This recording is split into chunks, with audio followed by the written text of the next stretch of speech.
the screen's in the frame, yeah? I got it. Yep. Okay. Okay, guys. I'm Erin, one of the trainers here. I actually work with the gymnastics class. Thank you guys for being here. Appreciate it. Some of you already know Josh and have seen Josh. He's one of our physical therapists here. And he's here to kind of talk a little bit about why is it important for us to come into the gym for our daily life. So you guys can also share this information with friends that you're like, oh, I think this could really benefit you. And then he's going to talk a little bit at the end too about our phase 2. So we'll have another one where we're going to teach you guys how to fall and how to catch yourself and how to do it properly. Okay? Enjoy. Cool. Welcome. Thank you guys for coming. We'll get into what exactly 1 rep max living is here in a sec when I get this rolling. There it goes. So, like I said, I'm Josh Fong. Credentials are there. I'm with Prevail Conditioning here, about 20 hours a week or so doing physical therapy services, and I also do kind of some coaching services. I've been in Santa Barbara for about 8 years now. December will make 8 years. I'm originally from El Paso, Texas. Did all my schooling in Texas, and then ended up straight to Santa Barbara. Can't complain. Probably not going back, I hope. And just to see my family, of course. I've got a wife who's also a physical therapist in town, and we have a 3-year-old daughter in town. And so we're just passionate about my community. I'm passionate about this subject in particular. It is very near and dear to me, having lost 2 grandfathers to chronic disease and a grandmother to a fall, essentially. And I want to change that for my community. I want to make a big impact in this community specifically, and that's all what Prevail is about as well. You know, that's why these services exist for you all, for the community. I think most people seem to be a little bit familiar faces. I see a couple that I'm not familiar with. So if you don't know what Prevail Conditioning is, a little background here. We are, of course, we're a gym. Look around you, but we're much more than that. We are an integrative health and wellness center. We offer a variety of services. I'm one of 2 physical therapists on staff, among several top-tier, high-quality coaches. I think I'm a little biased, but the best coaches in town, bar none, I will say, as far as education and their ability to deliver services. We also offer nutritional services, and we're definitely expanding more on the integrative aspects, so we're all encompassing. Let's get this moving. So what to expect? So we're finally going to learn what this 1 rep max living is. I know there were some questions about that, but it is something that is very real. It is something that is very prevalent in this country specifically, and it's something that needs to change for sure. And so we're going to learn how to identify it. We're going to learn what we can do about it, i.e. how we can avoid it. And how, by the end of it, I hope that we are setting people up for success, and I hope that you can set up your community members and your friends for success after this as well. So, again, identifying it. So let's first learn what that means, right? To identify it, we need to know what that means. So let's take the definition, 1 RM. So in lifting, 1 repetition maximum means it's the amount of weight that a human being can pick up or lift 1 time, and only 1 time. Can't do it 2 times. Can't do it 1.5 times. I can only do it 1 time, and that is maximum effort. It took everything in me to pick that thing up 1 time. That is 1 rep maximum, right? And that continuum just goes on. So a 2 rep maximum would be a little lighter than that. I can pick it up 2 times, but I can't pick it up 3. 2 times is the max, and so on and so forth, right? What 1 RM living is when the demands of life are near or exceeding one's maximum capacity. You're walking around pretty much at everything around you is at or exceeding what your 1 rep max is. And that's why we need to avoid that. So here's an example. Here's my guy Gary, all right, elderly guy. How much can Gary lift? All right, so activity of daily living, we'll take those for example, because we're not talking about heavy, strenuous activities. We're talking about literal daily life activities. Picking up a laundry basket, picking up 2 gallons of milk. 2 gallons of milk is about 16 pounds. Each one is about 8 pounds or so. Average laundry basket, I guess if you got that much clothes, 14 pounds, believe it or not. So if my guy Gare Bear came into me as a physical therapist, wanting to get strong, and I try to find out where are you on the strength continuum? How strong are you? How much can you lift? Well, it turns out his deadlift maximum, his 1 rep maximum, is 15 pounds. 15 pounds, and that's maximum effort to pick up 15 pounds. But the demands of life, 14 pounds just for laundry, 16 pounds for 2 gallons of milk. And so he's operating in the red zone constantly, constantly. He's in the danger zone. When you're that close to your maximum, doing these nominal activities, that's when we get hurt. That's when tissues break down. After that, we get even weaker, and we start avoiding activities. Now I don't buy those kinds of milk anymore. Now I buy little half gallons, and we start modifying and modifying and modifying, and we decline. That's what this looks like. So, physical function on top, you can figure that as literally your physical ability, your strength, i.e. your strength, for example. The other line is age. We're all on the same train. We're all getting older. Some of us are just further along than others. Some of us have been on the train a little longer than others, but we're all going there, right? And so the green line is my guy Gary here, right? Gary Bear. So when he's young, we're all active. Hopefully we played sports in high school, or we just did different activities, and we were spry, and we stayed fit. Maybe we didn't really do formal exercise. We definitely maybe didn't do weight training, resistance training, but we stayed active. We hiked, we sailed, whatever sort of stuff. But little by little, that decline happens, and that's a natural decline with age. But then, I don't know, maybe you get sick, and you just kind of get a little lazy, and you stop doing some of these activities because it just didn't become your habit anymore. You just literally lost the habit. So that drastically accelerates that decline. And then you have a little bit of a wake-up call, maybe even younger than that. Maybe you had kids, and you're like, you stopped doing activities because you're just so busy from having kids. And so again, that declines rapidly. And then you have a little bit of a wake-up call, like, I need to do something. I need to get back out there. I need to get fit again. I need to start moving my body again. So I pick up, hiking, walking, all sorts of stuff. Just start just getting a little bit more active. So you get a little boost, because you can change that line, for sure. Absolutely, you can change that. And so you get a little boost, and you're doing well, and then little by little just kind of peters out. You just kind of get too busy again. You start focusing more on work and all sorts of other things, and you don't make time for yourself. You definitely don't make time for the gym, sort of thing. And again, that drastically declines faster, right? Accelerates the decline. And then after that, maybe you have grandkids this time. You're like, I need to get healthy again. I'm going to start doing stuff, and I'm going to get in the gym, and you do it. And then it's just like, maybe I just don't feel like it anymore. Again, I get sick or I get hurt, something like that. Minor, but then I just stop doing all things. And then now your capacity is below what the demands of life are. That's when your max is 15 and everything around you is close to 15 pounds. That's what this looks like. And then again, hey, maybe you kind of have another wake-up call. Or you're retired now and you got a little more time to yourself. Your time is your own now a little bit. So let me. I picked up pickleball and I started playing and I started getting active and I started doing stuff. Or maybe I spent a weekend with my grandchildren. I was primary caretaker, and we were playing and we were jumping. I was picking them up and I was lifting them. And so the demand that I caused from my body, what I demanded of my body, surpassed the maximum, and that's when we get hurt again. And then again, we stopped doing things. Maybe we were even hospitalized.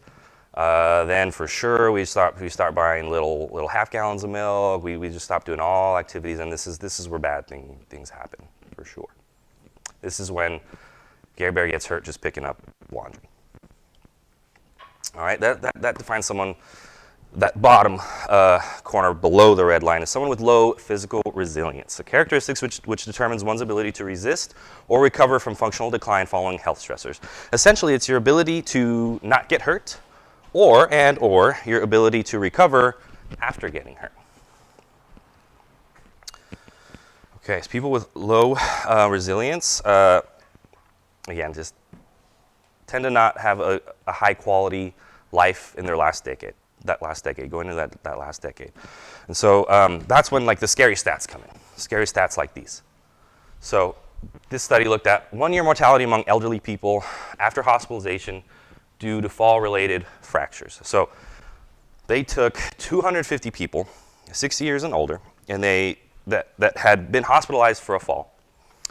And they got their information, so they categorized them into some people that had severe fracture, some people that either didn't fracture or had what's called a minor fracture. Severe fracture essentially is enough that I had to have a surgery. I had a pin and rod put in, or they had to replace the joint, or something along those lines. And what they saw was after 1 year, 25% of those people that were hospitalized that had a severe fracture and had a surgery passed away after just 1 year. 25%. That's a scary stat to me. That's a scary stat, for sure. Definitely preventable, 100% preventable. Evidence there says also, people that had a minor fracture or didn't fracture, only 4% of those people passed away after 1 year. Maybe it was because they had a less significant fall, but I think we need to flip that script a little bit, and I think they didn't get hurt because they were very likely a stronger individual to begin with when they fell. And that is why they didn't have such a severe fracture, because they were a stronger human being to begin with.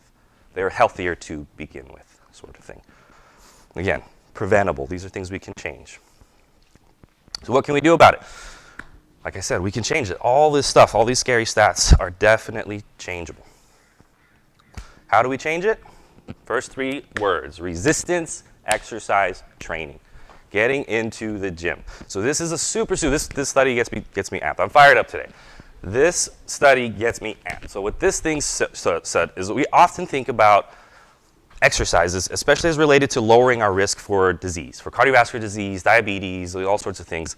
It's hammered that exercise kind of helps that. But again, that's usually painted in the picture of aerobic exercise, cardio kind of stuff. All our guidelines, the CDC guidelines, the ACSM guidelines, that's the American College of Sports Medicine, all these guys are just the guys that look at evidence and they create these guidelines and say, every human being should do at least 150 minutes of moderate to vigorous or 75 minutes of vigorous it's usually aerobic exercise, right? Some people just don't like cardio. Some people aren't strong enough to do cardio.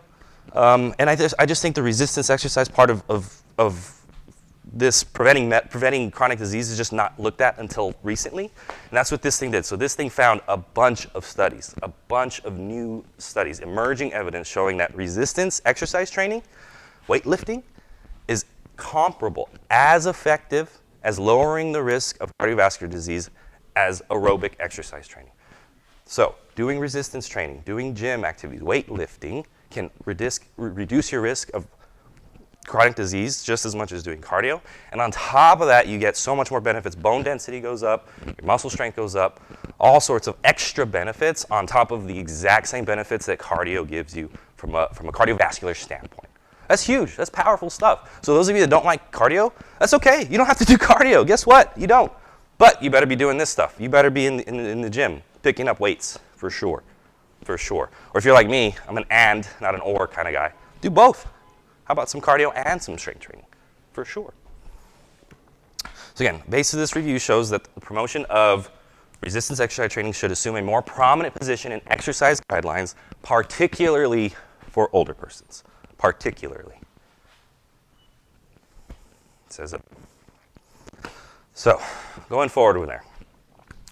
As we age, okay, so when we hear someone who's 82 years old, right? We paint a mental, before we meet them, especially me as a physical therapist, I get my chart, right? And it's got your information on there before I've laid eyes on you. And it says 82 years old. You paint a mental picture. More often than not, it's the gentleman on the far left. That's not Gary. It's kind of like Gary. That's a Bob. All right.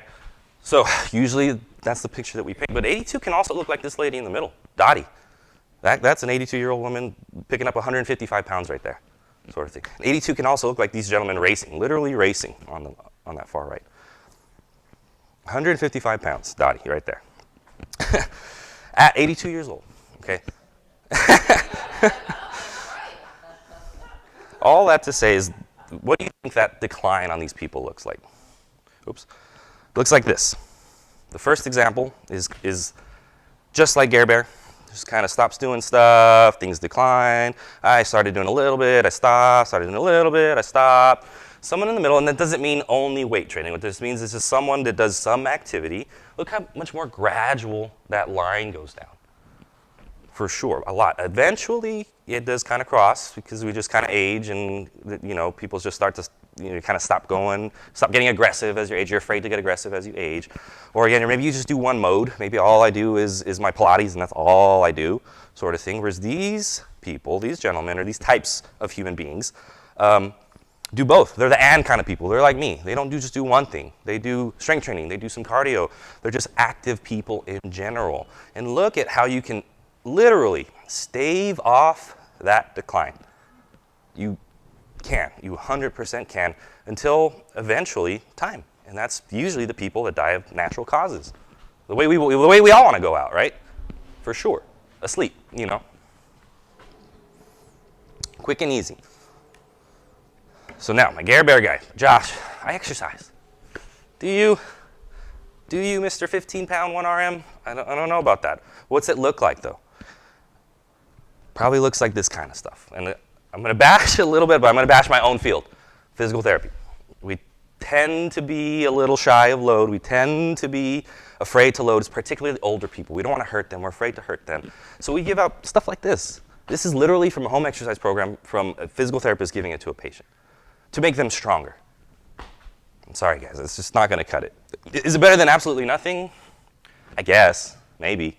A little bit. Is it going to flatten that curve out? I don't think so. It needs to be more than that. It needs to be meaningful. It needs to look a little bit more like this. It doesn't have to be the extremes on the ends at all. It could be very modified in the middle. It could be safe, for sure. And that's not necessarily on you all. That's on us as providers. That's on us as trainers. But all that to say is they're here. People are here. It's not just us. There's other people in town and stuff, but there are people that can help you with this. We don't expect you guys to be experts in doing modifications and what types of exercise should I do. No, but reach out. There's people that are experts in this. We love this. I love this kind of stuff. Everyone in here loves that kind of stuff that works here, for sure. So I'll show you a little something of what meaningful looks like. And the exercises that we do in the gym or at home should mimic real life movements. They should mimic squats. They should mimic reaching overhead. They should mimic picking heavy stuff up off the ground, carrying heavy loads, climbing stairs, because we encounter that in life. Sometimes we're going to be holding groceries. Sometimes we're going to be holding our grandchildren. And we need to be able to do that, right? And so that's what your training should look like. It should look a lot like this. It should be meaningful, and it should be functional. This is why we pick things up off the ground. This is why we do carries. This is why we do step-ups. This is why we pick things up to waist height. This is why we pick things up over your head that are heavy. There's one way to pick something up off the ground. Good old burpee. And there's another reason to squat. Probably that littler dog would have been an easier, better example, but you guys get it, right? Powerful stuff, powerful stuff.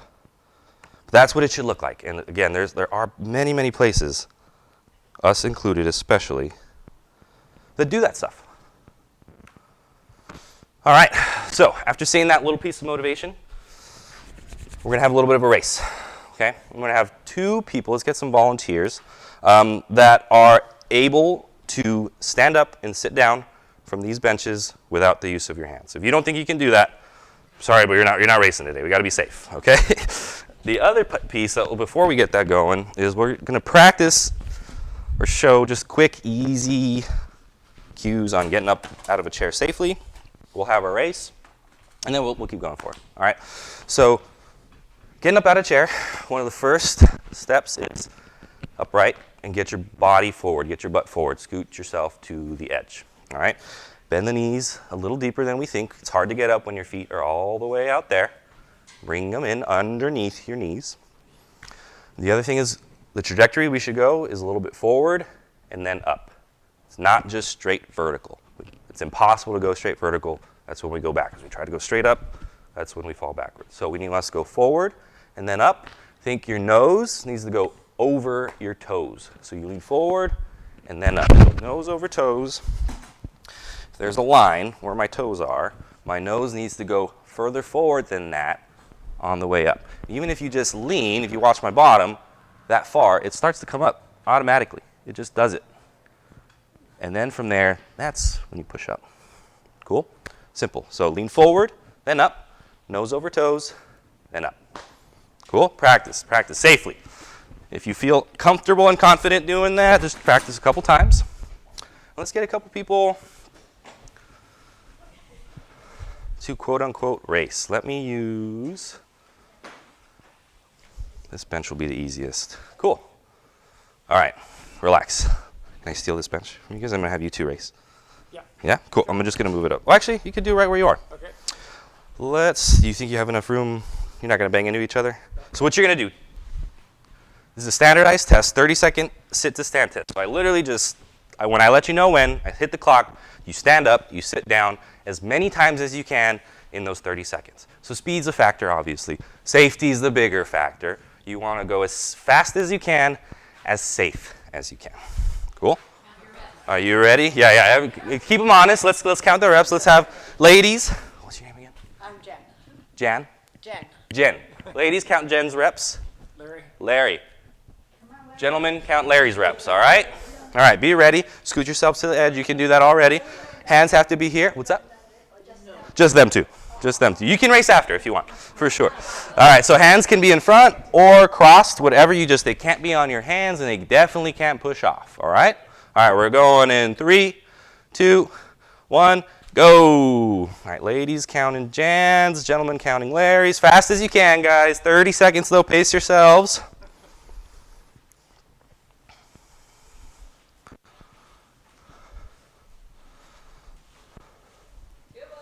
You got this, guys. Keep it up, keep it up, keep it up. A little motivation, people. Come on. 10 seconds.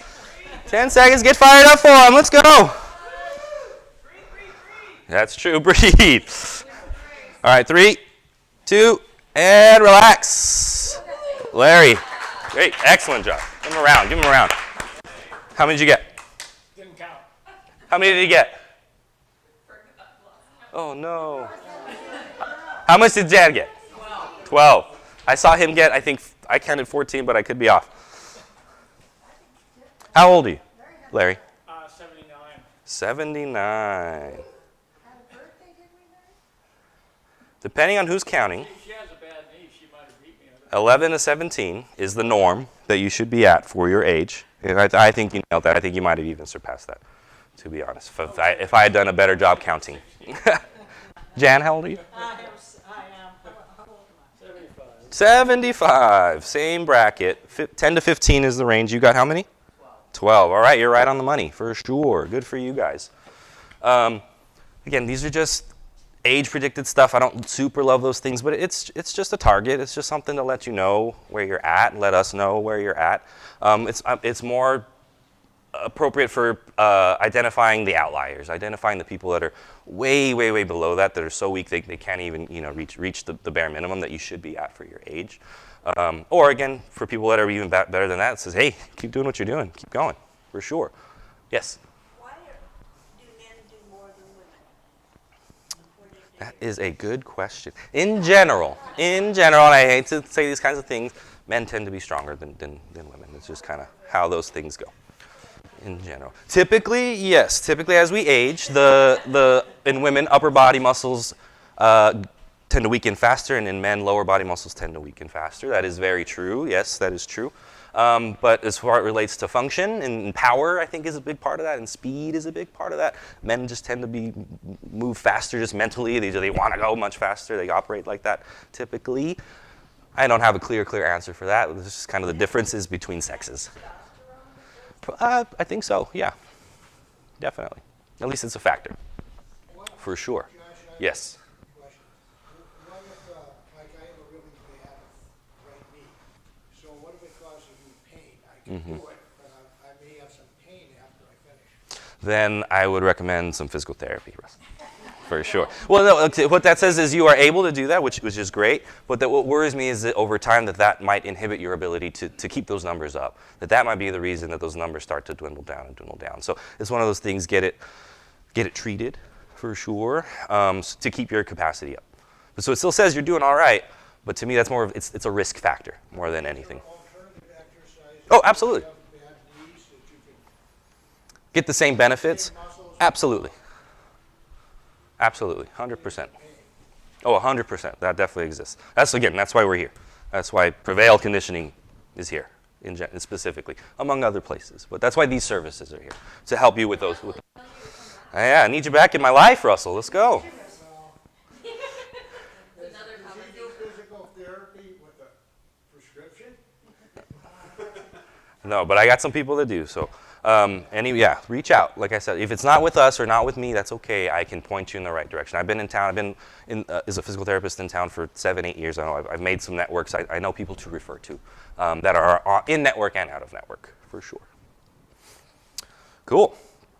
Fun stuff, guys. Fun stuff. So, the big thing is, if you're looking at those at your age bracket and those numbers there, and if you don't think that you can do that, you got to do something about that, for sure. You got to get in here or somewhere that's going to do real stuff and not just chair marching.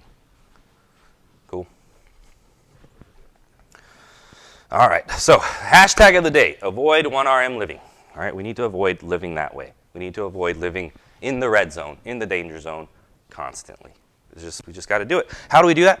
By everything we're talking about so far, but by reframing what we think of as risk. Okay, as also scalability, like I talked about, having the ability to scale exercises to be appropriate for people.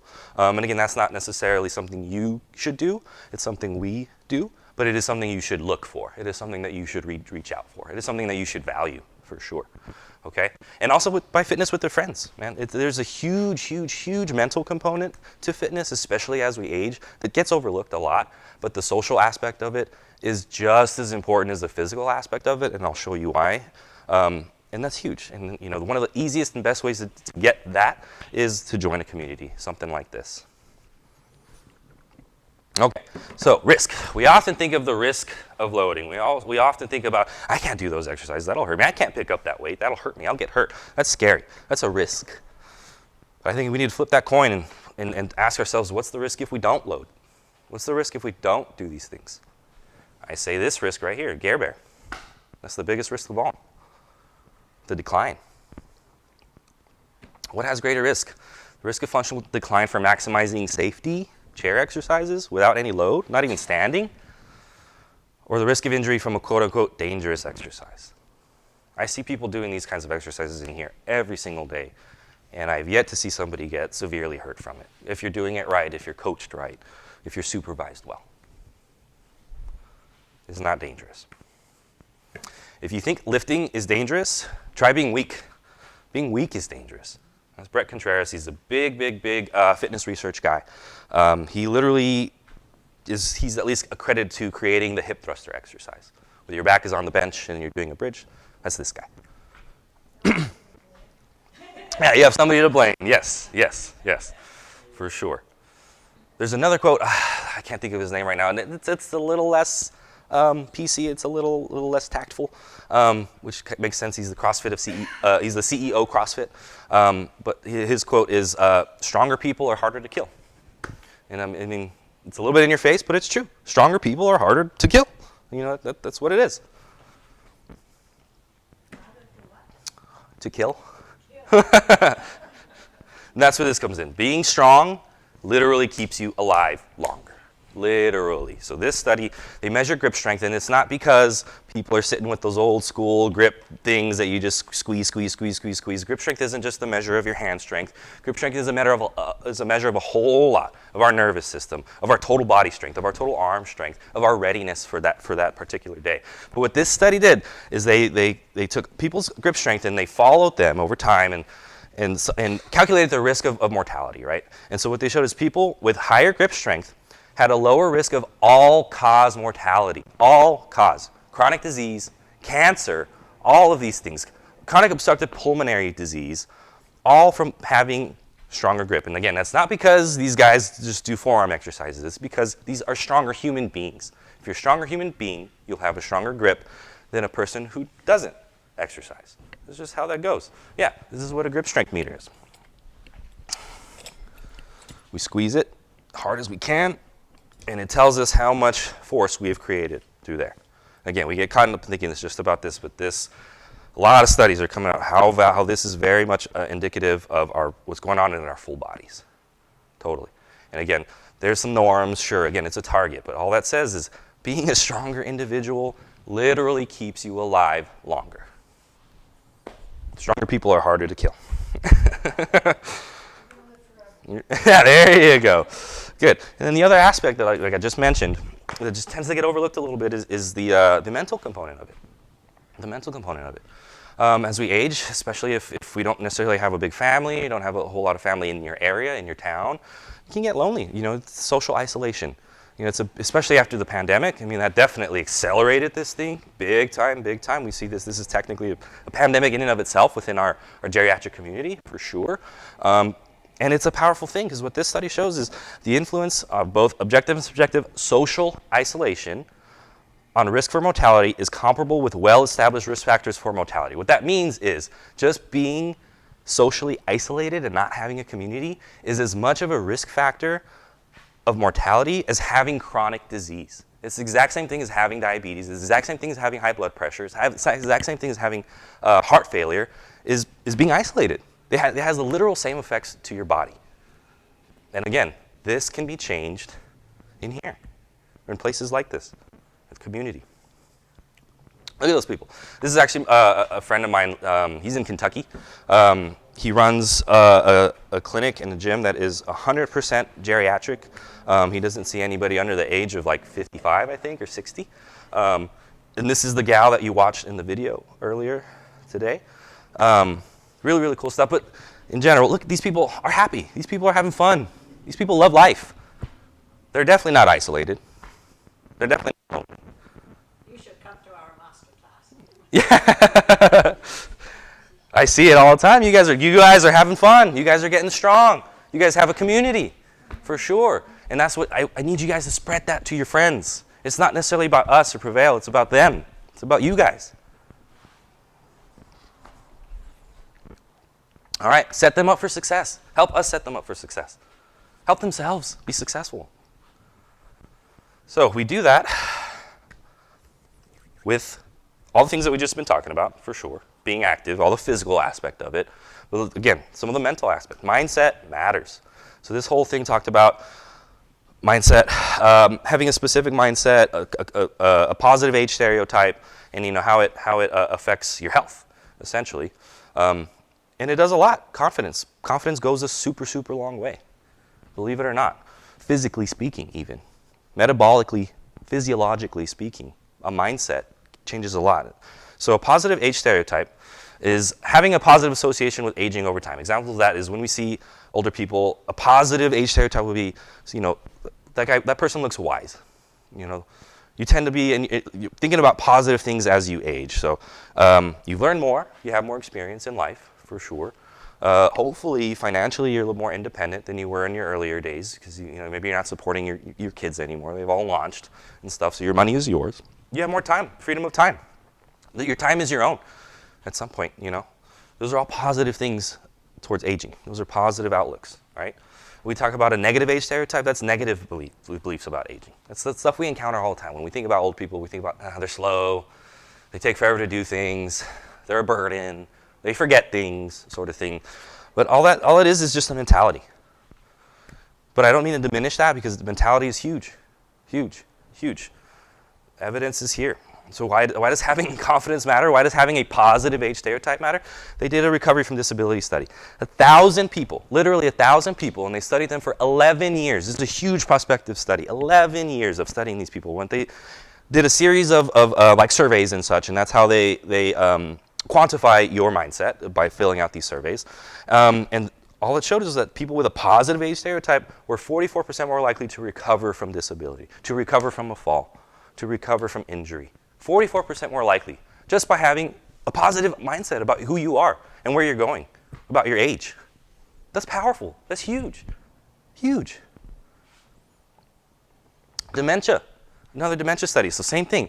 Over 1,000 adults over 74 years that each of them had the marker. They have the genetic marker for Alzheimer's. They have it. And they studied these people for 4 years. And having a positive age stereotype made them 50% less likely to get dementia, even though they have the marker. They all have the genetic marker. They're predisposed.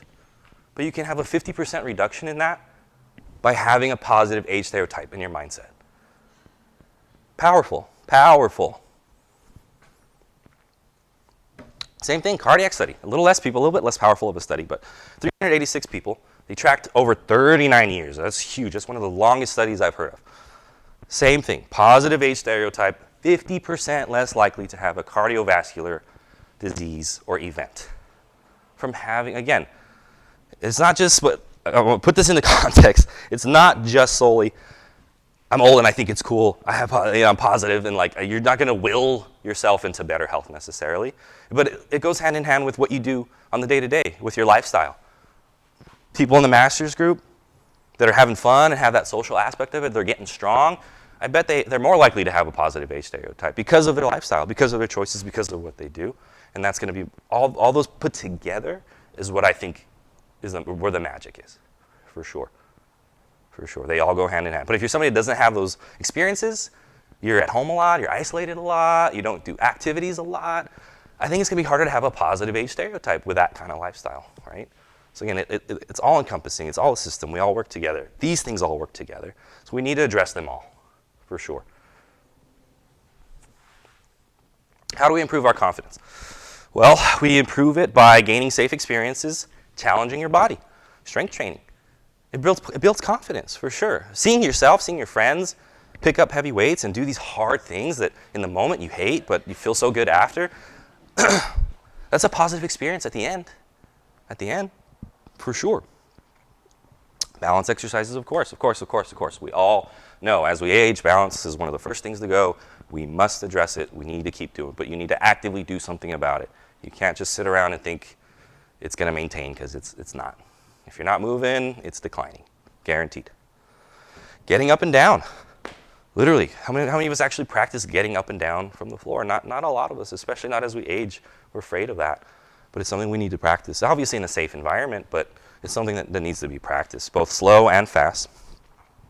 And we need to practice having a positive age stereotype. And that's somewhat along the lines of like meditative stuff, where we really need to like put some effort and practice daily practices of this positive age stereotype. It's kind of like how we, if you remember here, question of the day is, or a lot of times is, what are we grateful for today? What are you grateful for today? What are you grateful for today? Sort of thing. So I say, a good practice for the positive age stereotype is to think of something along those lines. So think of one positive thing about being your age, about being in your 70s. What's one positive thing about being an elderly person, of being a geriatric member of our community? One thing a day. Just think about that. One thing a day. And it'll build, little by little. Cool. I also want to show you guys this video talking about getting up and down. This gentleman here is one of our clients. He is 80 years old.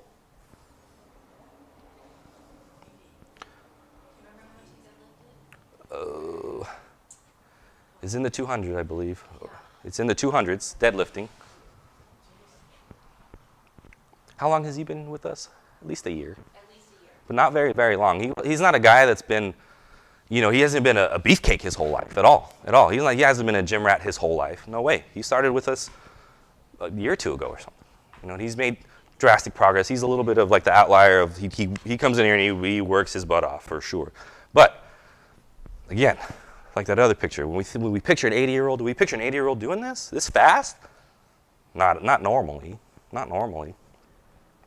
But again, from the confidence standpoint, how confident do you think this guy is with getting up off the ground? How confident is this guy walking around the streets? Do you think he's worried about falling? I don't think so. And again, that is what can be achieved by every human being.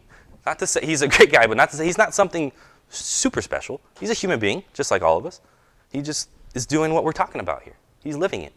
And that's why he's able to do this. That's why. One more. I find this one really impressive. I think it's a 6-inch hurdle, I believe.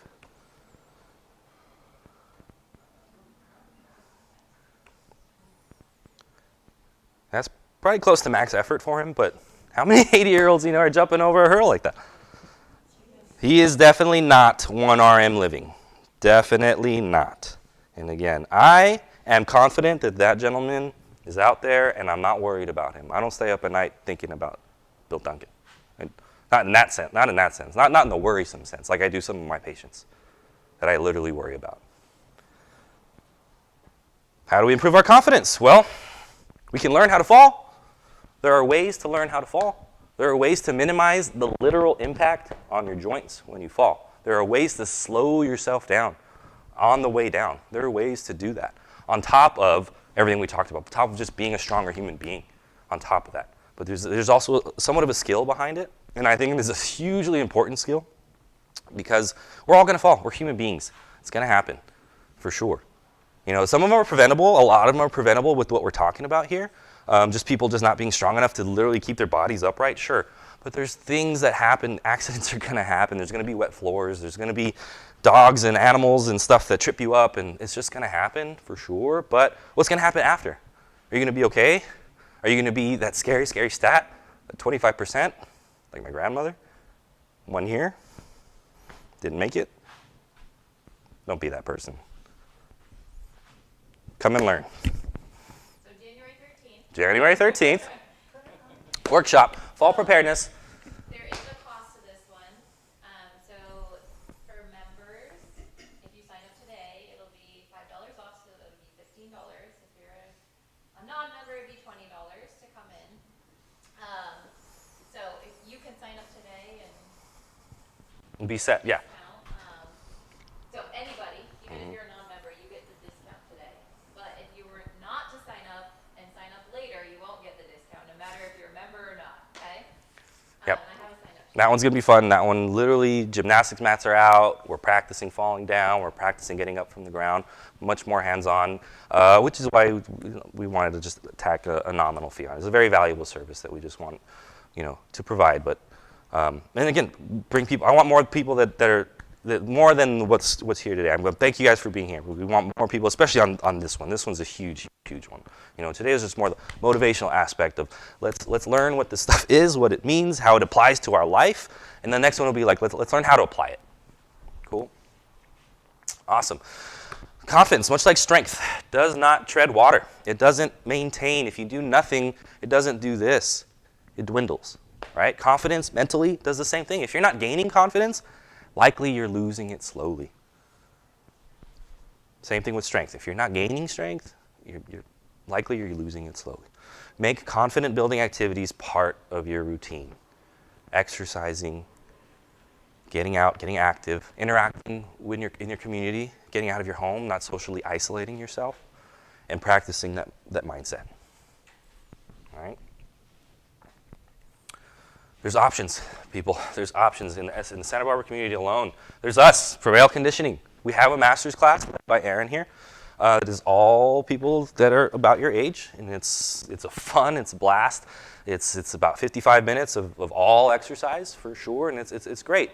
If you don't feel like you're necessarily capable of that, or if you have friends that don't feel like you don't feel and they might not feel like they're necessarily capable of that, that's okay. We've got private options, we've got semi-private options, which all that means is a much more tailored program to that individual versus a group setting. And all of us are very, very, very educated in modifying exercises, dealing with people that have orthopedic issues, that have pain. I'm an expert in giving exercises to people with chronic disease. I mean, that's what physical therapy is, sort of thing. We have 2 physical therapists on staff that can help that kind of stuff, okay? And if it's not with us, again, I'm not that selfish. We're not that selfish of a business. I mean, if it's not us, that's okay. We understand for whatever reason. But get out, get somewhere, please. Get these people somewhere. Get your friends somewhere. If you're caretaking people, if you've got parents, if you've got loved ones, push them to start doing something, man. Talk to me. I'll send you this PowerPoint. Present it to them. At least some of the studies, the stats that are just mind-boggling. But get them somewhere, for sure. Please do. All right, and that concludes what we got going on for today. So I hope people, again, number one, just feel a little motivated to get out there and get moving. I hope you feel a little bit encouraged. If you're on the right track, and this is just affirming that, great. If you don't feel like maybe you're not, fulfilling what we talked about today, now's a chance to do it. It's never, ever, ever too late. Like we talked about, all those videos of these people that are doing these amazing things didn't start until their 70th, 60th years of life. They weren't doing this their whole lives. It can change at any time. You just have to put in the work, put in the time, be consistent. Cool? And we can all help you with that. There's places that can help you with that. What time is that class going to be in January? It'll be just like today, another 10 a.m. on a Saturday, January 13th. Yeah, it'll be just like today. If we get your email, then we can email you the rest. All right, questions on anything? Or if you have, same thing, if you need resources on this kind of stuff, other places in town that offer senior classes or senior services outside of us, I have information on that. If you want any of the information that I presented here today, let me know. I'm happy to share it for sure. I'd love to have that presentation. Absolutely. Absolutely. I'll get your email and I will email it to you for sure. On the subject of strong people don't get killed. They're harder to kill. Harder to kill. When I was a professor at UCLA before I retired, and towards the end of my career, one of my students, of whom I was particularly fond, said to me, "Do you think about death a lot?" So I said, "Yes, yours." Oh, yes. Yes. Thank you. Thank you. Yes. Be more like that, for sure. Be one of those people. Don't be the person that worries about their own demise all the time, for sure. That's great. Yes. Is there any way you could have that on Zoom? Because I will be out of the country on January 14th. We can figure something out. Zoom, but maybe record it? Yeah, we can figure something out. Sure. We can figure something like that out, or maybe we can even find a date to give you a lesson one-on-one or something like that when you're on town or something. We can figure something out, I'm sure. Yeah, yeah. Cool. All right, guys. Well, thank you for your time. Thank you for being here. I challenge you to take this forward. Don't just leave it in here. Take it out there and take it to your friends and take it to your families. All right. Thanks, guys. I'm not gonna tell anybody what I get. Oh, okay.